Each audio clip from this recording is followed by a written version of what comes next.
Hiya there and welcome to Trains, Planes and Automobiles. Right, what I'm going to talk about today is the 1945 HMS Sentinel, last of the S-class submarines, 50 of which were constructed in two batches for the Royal Navy throughout the Second World War.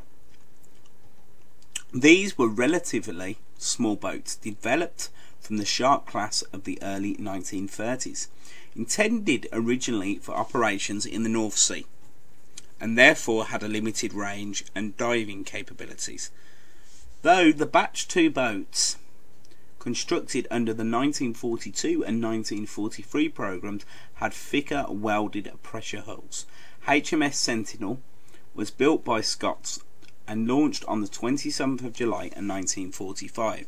She was too late to see service during the Second World War, during which S-class boats had operated successfully, not only in home waters but also in the Mediterranean and the Far East. She was broken up eventually in 1962. As constructed, the S-class boats carried a single 4-inch 102mm gun, but this was later supplemented by a 20mm Oerlikon cannon. Their 6 torpedo tubes were located in the bows, and they carried one reload for each, or alternatively could carry and lay 12 M2 mines. Some of the Batch 2 boats, but not the Sentinel, carried an external stern torpedo tube which could not be reloaded.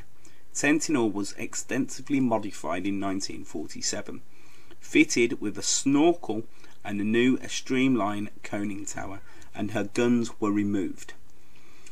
At a speed of 10 knots, she had a range of only 2,500 miles. She was a patrol submarine. She had a 2-shaft diesel producing 1,900 bhp. She had electric motors producing 1,300 shp. She had a length of 217 feet or 66.1 meters, and she had a beam of 23.75 feet or 7.25 meters.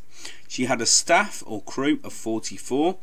She had a weight of 814 tons surfaced or 900 tons submerged, and a speed of 14.75 knots surfaced or 9 knots submerged. So this was the 1945 HMS Sentinel patrol submarine, which unfortunately was made too late to actually see action in World War II. Thanks for watching. Hope you enjoyed the pictures. Please like, comment, subscribe. Bye bye.